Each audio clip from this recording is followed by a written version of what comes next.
had value, and that I'm sorry that that what I was doing had value. And in the end, I'm sorry, I try not to cry on TV. And this is kind of like me on TV, so I apologize. The big news tonight will be Joy Reid's final show on MSNBC. Single tear, white woman tears happening right here, Joy. She was officially fired over the weekend because she's a racist, horrible news anchor with no ratings. And that's really been the truth for a long time.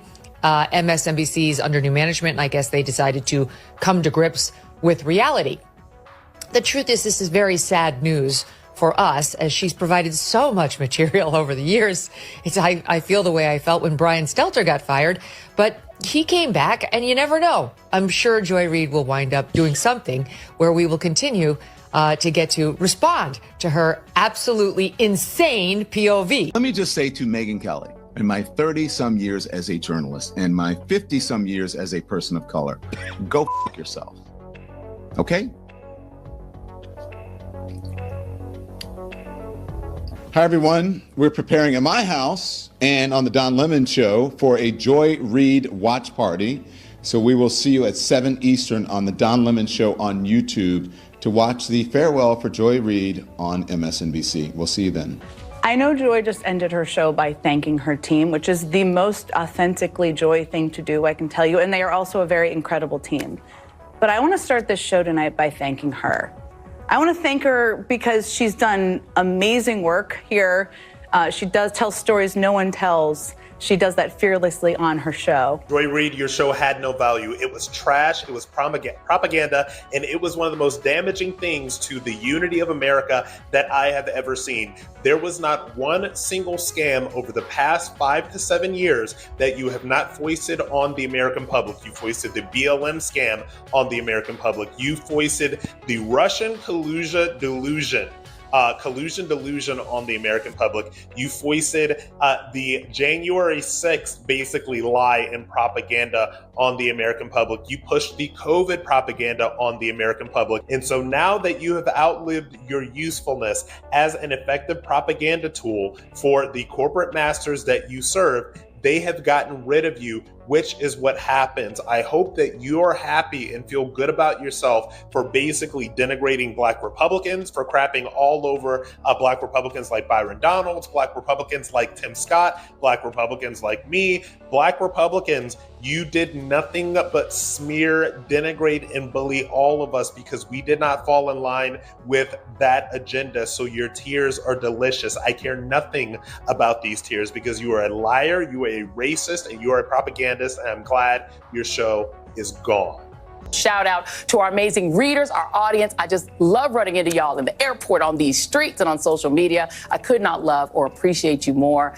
Thank you, thank you, thank you for holding us down. Almost 5 years, we are a toddler, and we out in these streets in this world, and we are not going to stop. That is tonight's readout. You can follow me on Blue Sky, Instagram, Threads, and on Substack at it's at joyandreid.substack.com. Also on TikTok and Facebook at Joy Reid Official. She has a hate and love relationship with people, depending on who that person is. So Joy Prime's time show has been canceled and the people are outraged. I do have an MSNBC timeline from February 2014 to February 2015. Reid hosted her own MSNBC afternoon cable news show, which was the Reid Report. The show was canceled on February 19, 2015. Beginning in May 2016, Reid hosted the AM Joy, a political weekend morning talk show on MSNBC. In July 2020, MSNBC announced that Reid would host a Readout, which is a new Washington-based weeknight commentary show in the 7 p.m. Eastern time slot, vacated by the March 2020 retirement of Hardball host Chris Matthews, making her cable first Black female primetime anchor. On February 23rd, 2025, the New York Times reported that MSNBC had canceled the Readout which plans to air its final episode during the week of February 24, 2028. And the final broadcast of the Reid Out would air on February 24th, 2025, which was yesterday. So it did air already. They had about 10,000 people on a Zoom. On the Zoom, the win with Black women and the win with Black men. It was a Zoom that they had a lot of supporters that came together, and they had about 14,000 people watching on YouTube. So this is that clip that I'm about to play right now. And this is where she has her meltdown and breaks down once the reality set in. Here we go. Had value, and that I'm sorry that that what I was doing had value. And in the end, I'm sorry, I try not to cry on TV. And I think this is kind of like me on TV, so I apologize. And then it mattered. I see Karen is there, and she's been texting me as well. And so what I will just say is that in the end, thank you. Where I land is that the moment of guilt that I felt, that I went hard on so many issues, whether it was the Black Lives Matter issues of a young baby or a mom or a dad that was killed, or when we opened up people's eyes to the fact that Asian Americans were being targeted and not just Black folks, or went hard for immigrants who've done nothing but come to this country like my parents did and try to make a life and defended them, or whether we've talked about what the president is doing that is subversive to the Constitution, that is injurious to our liberty, defending books that people find inconvenient, that Nicole Hannah-Jones put into our spirit, that we need to understand 1619 as the real founding of this country, whether it's talking about any of these issues, and yes, whether it's talking about Gaza and the fact that we as the American people have a right to object, to little babies being bombed. And where I come down on that is I'm not sorry. I am not sorry that I stood up for those things, because those things are of God.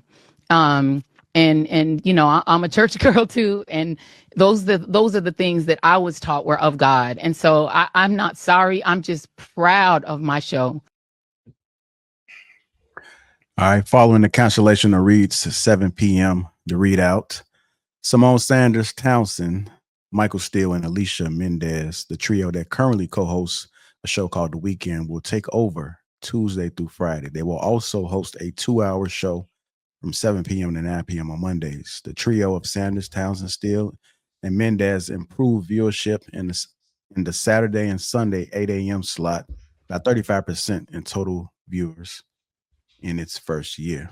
So there's a lot of movement of shows going on due to this cancellation. So a lot of switching around going on, and a lot of people sliding up and sliding down. At the end of the day, it is a business, so they got to do what they got to do. A lot of her supporters are upset at this decision because of the silencing of strong Black voices and the silencing of strong female voices. Her supporters encouraged people to tune in to her last show, which was yesterday. And they had this to say. These are the two things that was kind of floating around: turn the TV off and turn on Black media. They also had this one as well, which was "We Need Joy. MSNBC is silencing Black voices. We're not letting this go." And they call MSNBC. So this is what the supporters were actually pushing. I don't really spend much of my time watching like political commentation, commentary, because I feel like they be bullshitting on both sides. You know what I'm saying? It's too far left or it's too far right for me. You know what I'm saying? Like, I don't agree with a lot of bullshit on both sides. So I kind of tune that out. All that crying and back and forth, and just go on another channel. If you worked it, somebody else will pick you up. You know what I'm saying? All that old boo-hooing, I guess, is just not something that I spend a lot of time on, just considering I don't agree with too many of them either way it go. So then how do you feel about them saying they're silencing strong Black voices and silencing strong female voices? Bruh, nowadays there's no way to silence anybody. You know what I mean? Like real talk, you have any platform you want to get your voice out there. You know what I'm saying? And if you have that big of a following, they can't silence you like that. Kanye's still talking crazy every day. You know what I'm saying? Like anytime he want to talk crazy, he can. She can, just like she hopped on and had, what was it, 14,000 people on a live. Just do that. You know what I'm saying? If that's the case, if you want to get your voice out there, I mean, it's not, yeah, you probably not getting paid from them, but trust me, there's a whole lot of ways. I still see Rush Limbaugh still have a show. Is that his name? Is it? No, what's the crazy dude? Not Rush Limbaugh. What's the Alex crazy Jones? dude? Alex Jones, exactly. Yeah. Yeah. So, you know, InfoWars, come on, he's man. still getting money and Yeah. promoting So what we talking about?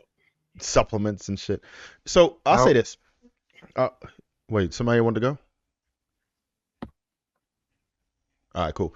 I understand it's a business, right? I don't think that she was necessarily silenced because she was black or because she was a woman.